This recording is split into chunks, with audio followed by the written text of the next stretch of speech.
Come on, dogs. Please stop. Please, for the love of God, stop.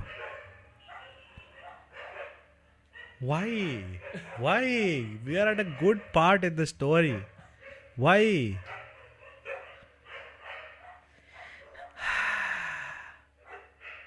Auntie, get your dogs in control, auntie. Please, auntie. Oh, those are not stray dogs. No, that auntie has like some 15 dogs in her house. Please, auntie. Please. Please. This is our passion. It's our hobby. We are not making money from this. Let it at least be decent quality. What is this, auntie? I think this only will put as the intro of this video. Us just ranting, auntie. Stop your dogs. Stop. Please stop your dogs for the love of God. Stop. Behind the scenes. Yappa.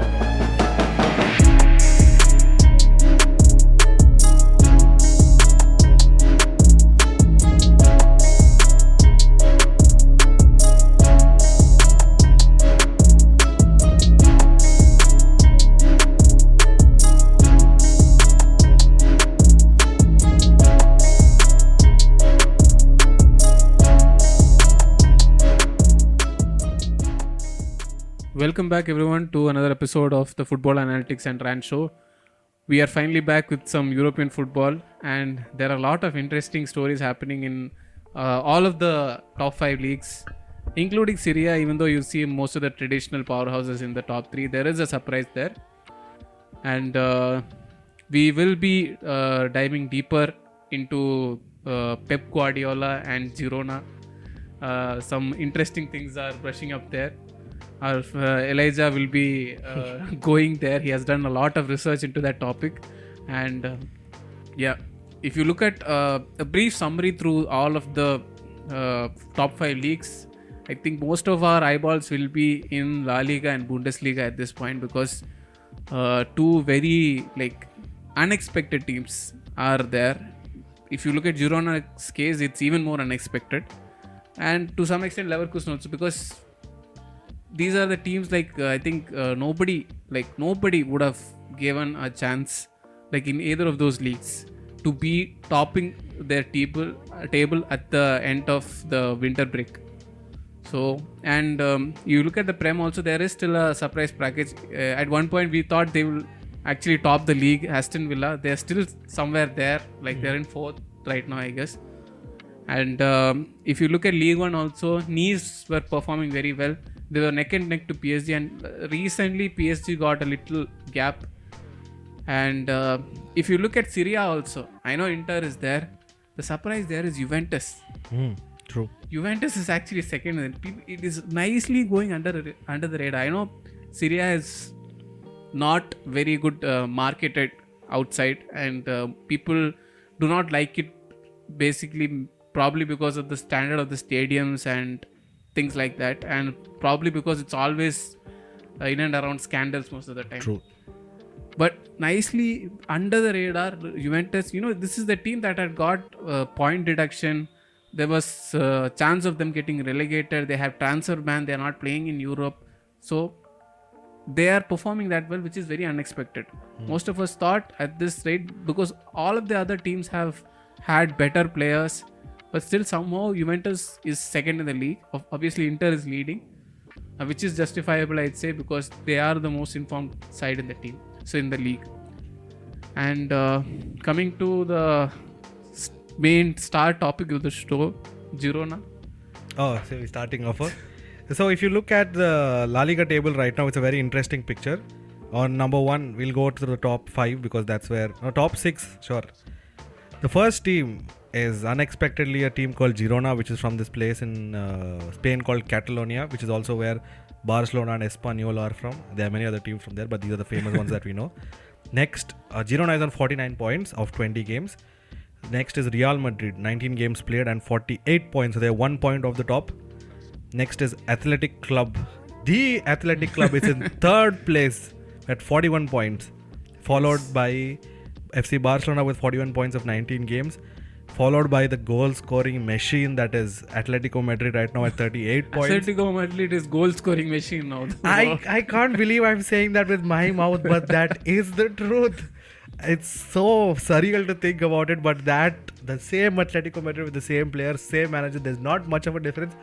But it's fun to watch them now, and I Yeah. can't believe I am saying that I am the greatest hater of Diego Simeone that can exist on this side of the planet. But the goal scoring machine Atletico Madrid at 38 points of 19 games, and Real Sociedad at 32. So out of these 6 names that I've read, only 2 stand out because we have not expected them to be there. They're traditionally not. This part of the table is not where these 2 teams are usually at. So the first of them obviously is Girona, which is the team we're going to talk about today. So Girona is from a small place called Girona from Catalonia. And I watched multiple videos about this. And there was this video by this guy called Football Iconic. We'll drop it in the link below. You can watch it, and it's much more deep than I can ever go. So we'll try and cover different aspects of it. Yes. But apparently basketball is the most popular game there. And if you are familiar with Spanish history, Catalonia identifies, and Catalonians identify as a separate country, which is according to them, they are under the repressive rule of Spain or something and all of that, which is why they have a separate flag. So if you see most of these Catalonian countries, we call them Catalonia, we don't call them Spanish teams primarily. Yeah. So mainstream media does call them Spanish, but in Spain and like proper fans of these Catalonian teams call them Catalonian teams, and they represent Catalonia, which is why Barcelona has those weird yellow and red kind of things in the badge. So that's the Catalonian flag. Yeah. So Girona, Espanyol, Barcelona and Espanyol are from the same city. They're from Barcelona. Yeah. But Girona is from the same region, same area called Catalonia. Okay. So Girona is, how should I say this? Basketball, usually. So the most popular sport traditionally there has been basketball, and if you Spain is quite good in basketball, no? Like, they are. They are like one of the outside of US, they are considered one of the best teams in basketball. And you know what the best club basketball team there is? FC Barcelona, sir. 5-time winner, sir. I think in a row, I think. So yeah, basketball was, at least till very recently, was the most popular sport there. Yeah. And people like in Catalonia in general, Barcelona is supposed to be the representative of the Catalonian movement and all of that, which is why when Barcelona doesn't support their cause or something, there's a big outcry in that area. Yeah. Like Barcelona, how should I say this? Prides itself on representing the Catalonian people and that cause and all of that. So traditionally, even kids in Girona and all, apparently as they were growing up, I've read multiple articles about this, and there are journalists who've gone there and talked to people and stuff like that. And traditionally, from a very young age also, there have not been primarily the local supporters. So even though you're from the city of Girona, not many people supported that club because they were always underperforming. And the big dog there was Barcelona. So even kids from Girona would be running around wearing Barcelona shirts. But apparently in the past 3-4 years, it has changed quite radically, and because of how the team is performing and the footage they are getting, they're actually, how should I say this? Local fans who are actually growing up to become Girona fans. So there are kids nowadays who are running around in Girona shirts. Ooh. There are people who are preferring to watch football instead of playing basketball. There are people who are trying out football rather than playing basketball. Wow. So that's a great, how should I say this, accomplishment. That's a great stride forward for the game in that particular area of the country. True. So we'll move on to some wild stats that I have noted down. I consider them wild because it is quite mad to think about it. So we'll just go to the stats and then I'll go about the more normal things that you can find on Wikipedia and some things. But if you look at the La Liga table right now, 4 out of the top 3 assisters are from Girona. Wow, that's some dominance there. 4 out of the top 3 assisters, and this league has mad midfields in Atletico Madrid, Real Madrid and Barcelona. Mad midfield geniuses there. And the top one is obviously from Real Madrid. His name is Toni Kroos. You might have heard of him. If you don't know, you could just look him up. So the 4 of the top 3 are from Girona. The first one is a guy called Radamel Falcao. No, that's wrong. I took the wrong screenshot and put it there. That's XG per 90, but that guy is from this thing, Rayo Vallecano. But let's go. 4 out of the top 3 assisters are from Girona. And the highest expected goals per 90 is in the league right now is Lewandowski. But after him is the Girona striker. Any guesses about who that is? Is it that guy who came from New York City? Artem Dolly Buick something. I'm sorry, I can't pronounce his name, but he's a Ukrainian player. Okay. So this guy, Lewandowski, as you know, this season Barcelona have been heavily underperforming their XG, which means that the number of goals that they are expected to score from goal scoring situations is much less. Okay. So Lewandowski has found himself in 11.8 expected goals this season in all the games we've played so far, 19 games. Oof. And he's only scored, I don't know what, 8 goals or something. 8 goals, 7 goals or whatever. After him is Artem Dovbyk. I'm sorry, I can't pronounce that name, but he's the striker right now for Girona. I don't know if he's a striker or he plays a number 10 role. Yeah. And he is, Lewandowski is much higher. No, Lewandowski is 11.8 and this guy is at 10.1. Okay. And expected assists is by a guy called Savio, who is at 5.5. And the person leading expected assists per game per 90 is Gundogan at 5.5. Average long balls per 90 is 7.7. Okay, by a guy called Alex Garcia. He's at 7.7 accurate long balls, which means whenever he shoots a long ball, he puts in a long ball, it finds his own player. 7.7 per game. Okay, and he's second. Guess the first person. Toni Kroos. Do you know his rating? 7.8. Oh, that's very close.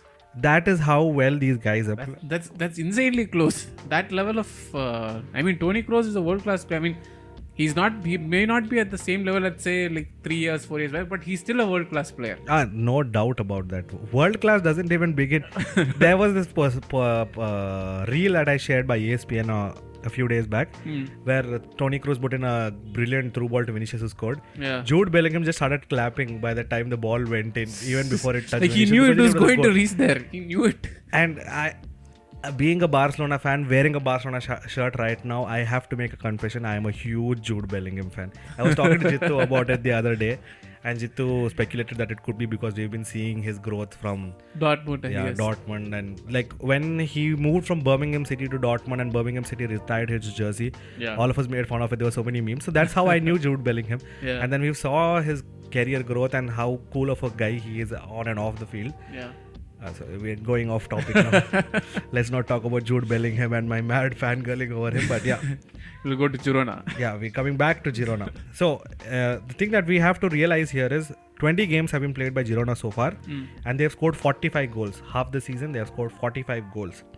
They've scored 25 home goals and 21 away goals, which means it doesn't matter where they are playing. They will score goals. They will score goals. And it doesn't matter if there is home support or there is no home support, if the fans are for you or against you, which is a testament to how well they are playing and how well they are coping up with the, how should I say this, top level and playing under such pressure, under so many eyeballs. Because now the whole world is looking at Girona and seeing, my God, Real Madrid are playing good, but there's a team above them in the league. How interesting. So even after getting that kind of attention and being under that kind of scrutiny, they're still managing to get the results.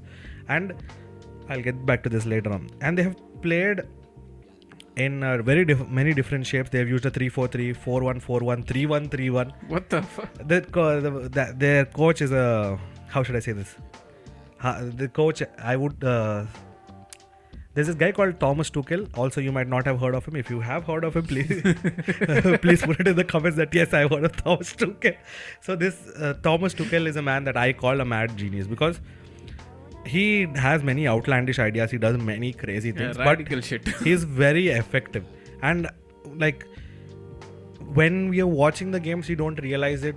After we watch the games, you don't realize it. But when you look at it from an analytical point of view, you realize that, oh my God, that is some genius stuff that this guy is doing. So I call Thomas Tuchel a mad genius. And the coach of Girona is a guy called Mikel, who was an ex-footballer. Okay.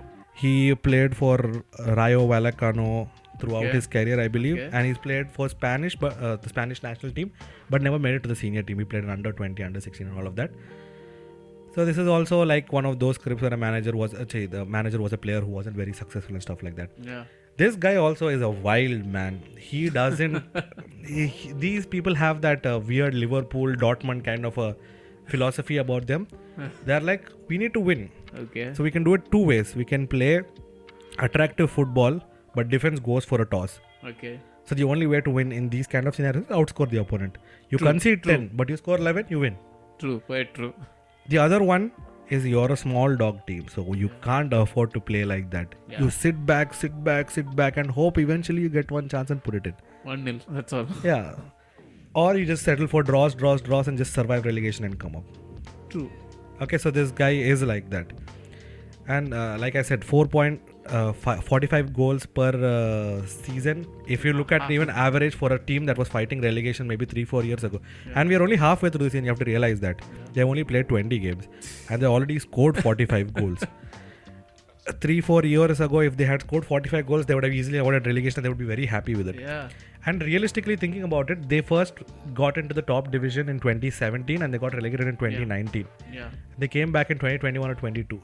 Yeah. So this is not a team that has been a mainstay in the top division for a very long time.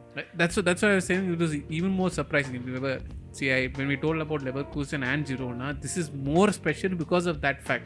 Because Leverkusen have been in the top flight. They were in and around, although they haven't won anything, they've been in and around the top 5, top 6 of the league. But this team just came out of nowhere. And you have to realize that Bayer Leverkusen does produce very high quality talents. So it's not a surprise that Bayer Leverkusen are right now where they are. Though it is surprising because of how dominant the other teams are. Yeah. And all props to Xabi Alonso there. But getting back to Girona. So we 45 goals per season, and we're assuming they don't score any goals also. They will still be very happy with the output they've got so far. And we'll look at some many other aspects and try to debate about why this is happening. So like I said, their manager has chosen a style that involves scoring more goals and just winning. So outscoring the opposition and just winning the game. The problem with that is because you have to outscore the opposition, you do end up shipping a lot of goals, which means they're defensively not very solid. True. The problem with being defensively not solid is in some situations you could crumble. I'm not saying that they will crumble, but they could crumble. But that leads us to another interesting stat. It was about the number of shots they take and number of saves. So per 90, the number of saves that Girona has to make, their keeper is third in the league? Yep. Oh. Third in the league for the most number of saves, 7.74. Shout out to the keeper. 7.74. Wow. 7.74 per 90. Wow. Which indicates the defense gets opened rather frequently. This means they have a very good keeper, I'd say. Yes. Very good keeper. I will get to why all of this matters in a minute because it's all leading to a very interesting point. Next. That Ukrainian player I told about, Artem Dovbyk. Yeah, Artem Dovbyk has the highest goals plus assists in the league, and he is above the man himself, Jude Bellingham, and the sensation that is Antoine Griezmann since going back to Atletico Madrid. That's some big names he's above. And that is what is very radical about this team, and which is why I made the decision that okay, I'm watching so many videos, maybe we should tell our people about this. Yeah. And the average number of points Girona takes away per game is 2.5. When you realize that the maximum number of points you can take away from a game is 3, 2.5 points per game, which means they rarely lose, at all. Only time I think it was against Real. That too, I think it was score was exaggerated because they had a player sent off. True. Other than that, I don't. Other than that, I think that is the only game they have failed to score at least. Other than that, and for a team that came out of nowhere, unbelievable consistency. And there's another interesting stat. Out of the 20 games that they have played, Girona is the team that opens the scoring. Out of 20 games, 12 games they have opened the scoring. And the opponent scored first in only 7 of the other games. Girona is taking the initiative. Even though they are a team that has recently come up and they have somehow managed to stay afloat and now fight at the top, they are not the team that has that smaller mindset of staying back and we will like, okay, we'll see where we get the opportunity. No, from the get-go, they are taking the initiative that we want to take the lead. We want to score first. And that's a very interesting thing to see from a club like them who we have not heard. I've not heard the name maybe 2-3 years back. Maybe last year or the year before that, we started hearing about them for a very specific reason, and which brings me to that reason. For people who do not know about this, Girona is owned by the very famous City Football Group. Abu Dhabi. And you might think, okay, these guys clickbaited us by saying Girona and Pep Guardiola. Is that the only connection? City Football Group, so Pep Guardiola, that is the connection. Are you lame, guys? No, we are not lame. Yes. I will tell you why. It is far deeper than you think. Yes, it is the iceberg theory. We are going deeper and deeper and deeper. So, Girona is owned by the City Football Group, but City Football Group are not the majority owners. They are part owners, which means they have two other owners. There's one other millionaire, billionaire, some kind of guy. Yeah. And the third owner is has a very familiar surname. His name is F.A.R. Guardiola, who is Pep Guardiola's younger brother. The more you know. Pep Guardiola has been Pep's agent and agent for many other players. I can't tell the names at the top of my head, but these are players you've heard of. If I know their names, I may put it on screen right now if you have that much patience to edit. But if you want to look it up, F.A.R. Guardiola is basically what you would call a football super agent. He represents Pep Guardiola and a few other big names who have made recent transfers. And Pep Guardiola and F.A.R. Guardiola, their lives have been dictated by football for most of their lives in different ways. So this guy has been working as an agent for his brother. And contrary to popular knowledge, the City Football Group's association with Pep Guardiola started because of him. Oh.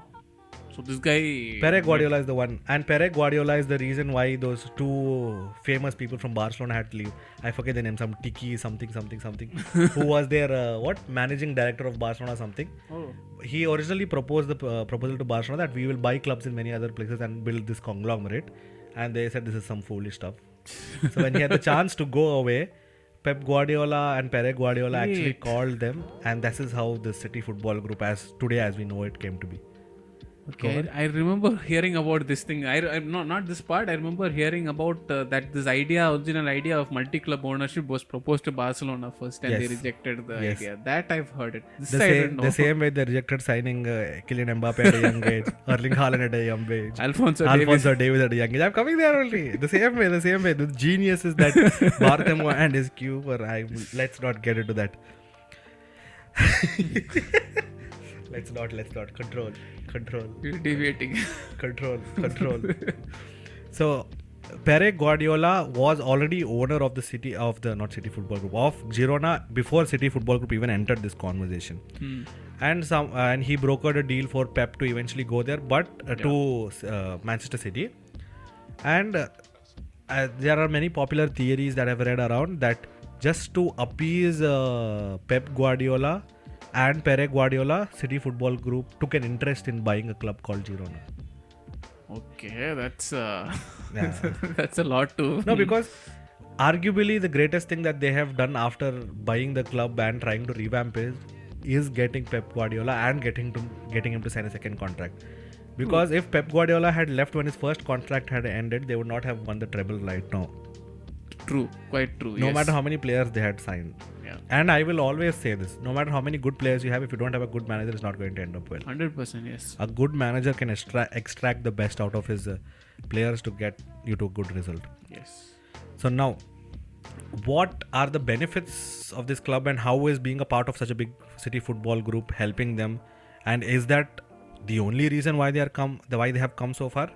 And many people might argue that yes, being a part of such a big football group and having such great resources is one of the big reasons that they have come. So let's take a look at few of the pros and cons of what comes with being a part of such a big multi-club conglomerate. So for people who don't know, City Football Groups own many clubs around the world in different leagues.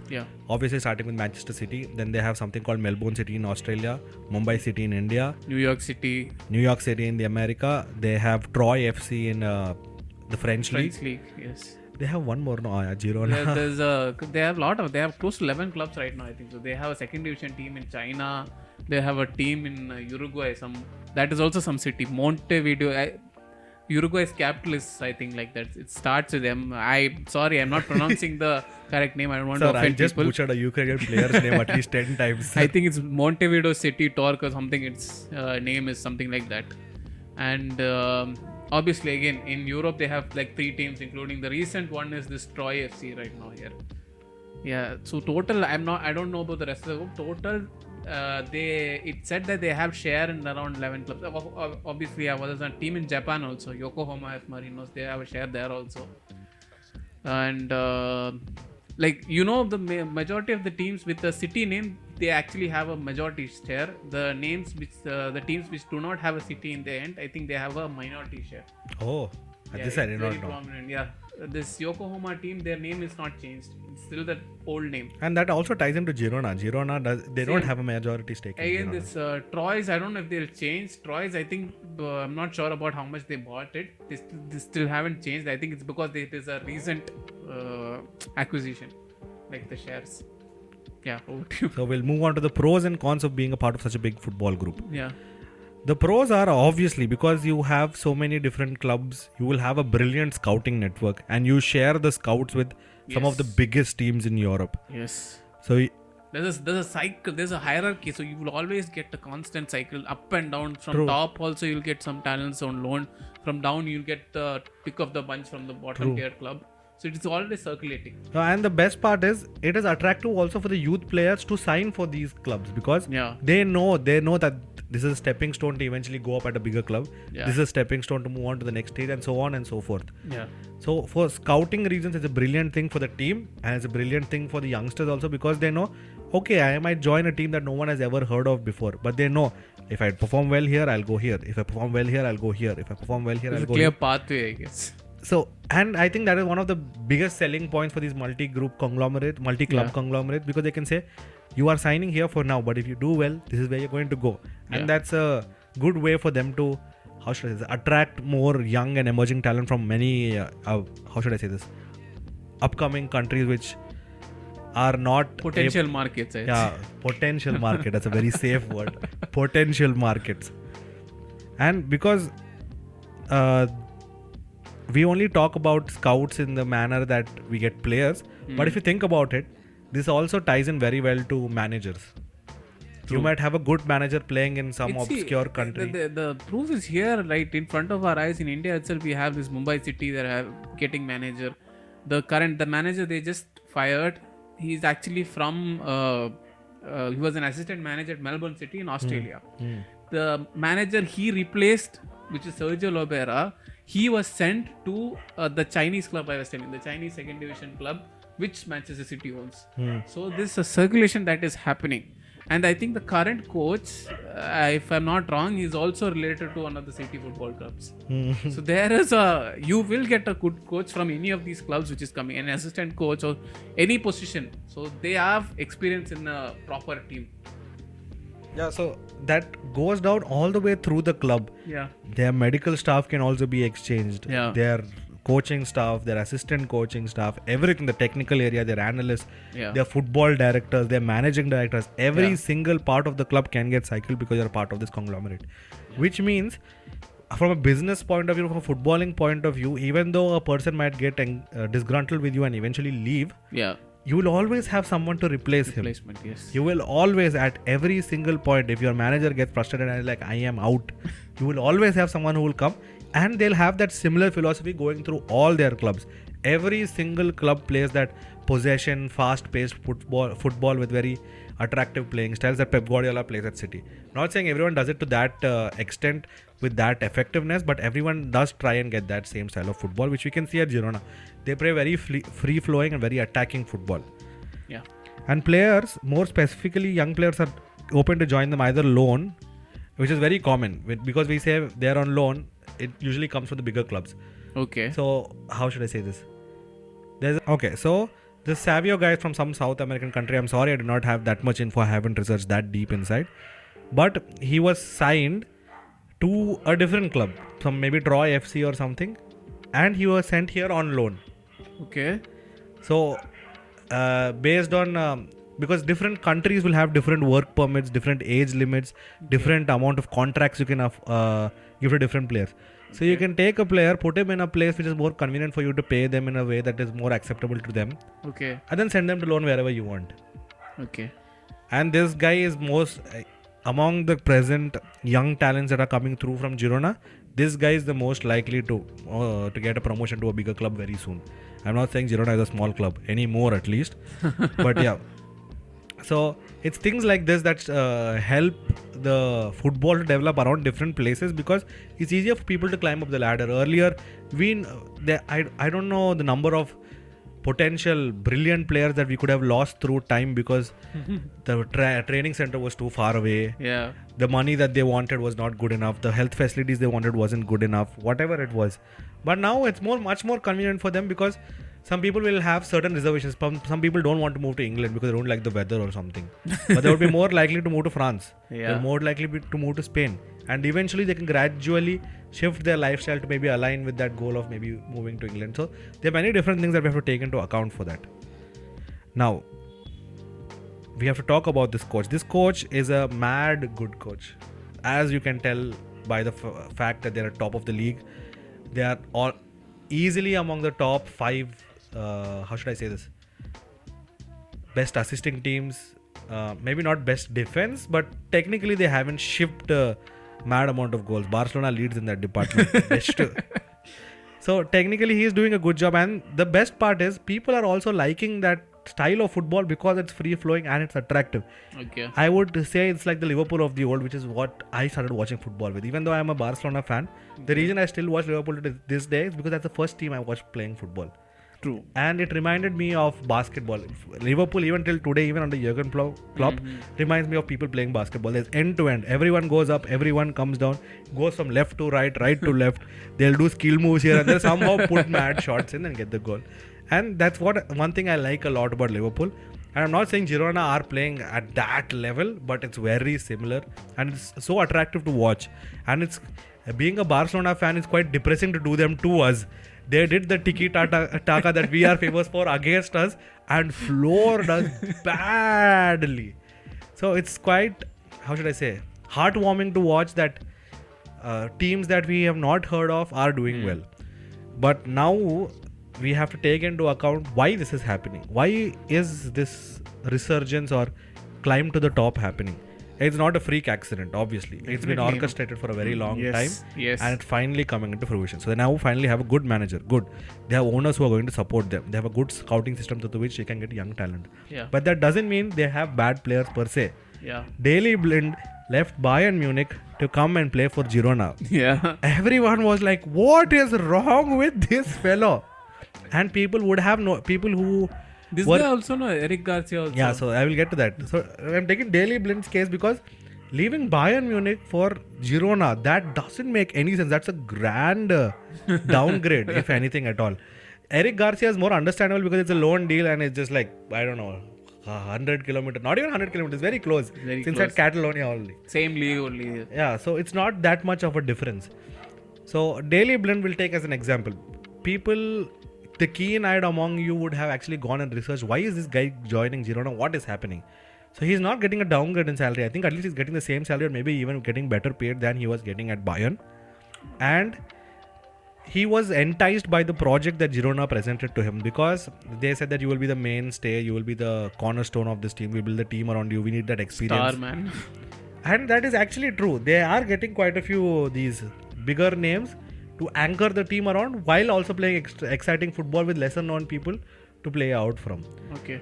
And how should I say this? The present Girona team that is overachieving now, even in my opinion, despite having all these big names and all these great stats, I do believe they are overachieving. Which basically means that even though they're doing well now, I don't expect this to continue for a longer time. If I do end up eating my word, we'll find out at the end of the season. But I think we'll all be happy if it happens. I think it's True. Everybody likes a surprise story, but Definitely. we are just being realistic. Yeah, I even though it's happening very well now, even in these 20 games, it's not like they've consistently been on the top. Yeah. Real has been on top for a few game weeks. Then they have gone back. Girona has gone back to the top for a few game weeks. Yeah. And right now, it's a good, stable base for them to play out of. But a few injuries, we don't know. Something might happen. Bench strength is doubtful. A bad luck.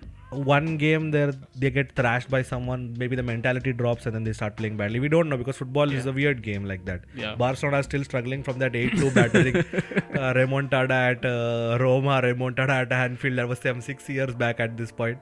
But that's what is happening. Once your mentality is broken, it's very difficult to come back. And for a team that is right now, it's basically a ragtag group of players. So many players on loan. Yeah. And like if they are from the City football group, you can expect them to stay for a longer time, like get the loan extended or get on a permanent. They can get them on a permanent, whatever. But there are other players also who are on loan, like Pablo Torre is from Barcelona, Eric Garcia is from Barcelona, which means at the end of this season they will go back to their parent club. Yes. And they are getting the playing time. So it's a ragtag group of players. These are group of players that the manager and that footballing team have to together take a decision that they'll fit their system well, and it's working for them. But how should I say this? It might not work, and even if it does work this year, it will not. Maybe it will not work next year. So this is not a long-term thing, in my opinion. So, what are the risks that come with being a part of this bigger football conglomerate? They could end up becoming a feeder club for bigger teams. That is always the risk. Quite true. That could always be the risk of having multiple. As long as you're not on top of the table, you're always a feeder club. Definitely. So they could end up being a feeder club for teams like City or any other big teams that could emerge in the near future. Yeah. And like I have previously stated, because they play a very attacking brand of football, their defense kind of sucks. Even though they have a decent defense, I'm not saying it's a bad defense, obviously not. But like they are these teams that like typical City where they build out from the back, they push from the back, they pass in the back. So they are very prone to mistakes. And because I'm not saying that the quality of the players are bad, but compared to let's say higher ranked teams, higher for lack of a better word, I'll just say quality teams like Atletico, Real, Barca, compared to those teams, this team is more likely to make defensive mistakes. So even they might try and play this playing out from the back style, but they are prone to making mistakes, which is why they are also shipping many goals. And because so many people, I am literally telling you, their central defender makes runs till the opposite box. This is not an exaggeration. Their central defender takes the ball, runs with it till the opposite box. And because of things like this, and obviously they are playing a fluid system where other people interchange and all. But because of that, and this is a team that have... I think that's a new form of style that is developing somewhere. Basically, defenders and goalkeepers are practically dead, sir. It's all just some weird... There's a new style actually developing. If you want, we can make a video up regarding that. It's called relationism. Oh. In that there is like it's like where there are no set positions for anybody. Yes, I've heard of this before. You play wherever you want. You are like a fluid system. Basically, it's what you have in fluid formation, what you call in like PES game. They have something called fluid formation. You just keep moving here and there. True.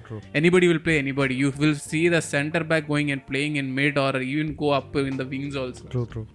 So yeah. Yeah. So because of things like that, their defense is suffering. And usually they win by outscoring the opponents. But like I said, this can't be sustainable for a longer time. This can't be a long-term plan. You can outscore your opponent for what, 1 season, 2 seasons, 3 seasons. Yeah. Even that red machine that smothers everyone that we used to know as the old Liverpool. Yeah. Old Liverpool as in like Liverpool 1.0 with Mane, Firmino and all of that. Not this. So even that team eventually fatigued. At one point they were falling off really badly, and now we have to appreciate Klopp for the rebuild that he has got for Liverpool again now. Yeah. So even that mad team with that mad potential, with such great talents and insane stamina, which I don't know how they kept up with that for so many seasons. You can't expect things like that from a team like this. Realistically, you can't. If you are, maybe you are highly optimistic, but that can't continue as a proper game tactic or an identity for a longer time without having those players permanently, because most of your players are on loan. Most of your players will make a move. Till now we have only talked about them moving from one City football group club to another club from the same group. Yeah. What if someone actually comes and signs them to a different club? So we are only talking about inside that. We have been inside a safe bubble now. Yeah. But obviously this is football. If some player is performing really well, someone else can come and sign him, and it's very possible that they will leave. Yes. Yeah. So you will never have that consistent core of players. And from a business point of view, if you are getting a good deal for him, they won't care. They will sell him. Will sell him. However good this present season is going, it's very unlikely that they will hold on to players if they get a really good deal on him. True. And like I said, they were only promoted in 2019 and they had suffered a relegation in 2017. So their goal last season, and apparently even at the beginning of this season, was that they should just survive. Last season was survive. This season was preferably try to get to extreme overperforming. Yes, try to get to the top half of the table if possible. and they're at top of the table right now. So they are overperforming their own expectations, which means they know that they are flying high now and they will crash eventually to the ground at some point. Yeah. So yes, that has been our coverage of Girona so far. Please do tell us how you liked it. Yeah. And we will... how long have we talked before? This is 40 minutes of just this episode. Should we talk about the two struggling Jains now only, or should we go talk about it in the next episode? These videos are not time sensitive, so they can put them on at any point. We can talk. It's not a big deal. I think so. If you have like lot of content, Not gonna. This is this is what we have written. If we have written and we've talked for 40 minutes. If you have not written, we'll talk for 2 hours, which is true. So anyway, thank you so much for listening to us. This is our video about Girona, and we've been talking about our table so far. We will talk about any other club that you like, and Jittu is currently planning to write a script about Bayer Leverkusen, and we will talk about them in the near future. Yes. Thank you so much for listening to us. This has been the F.A.R. show.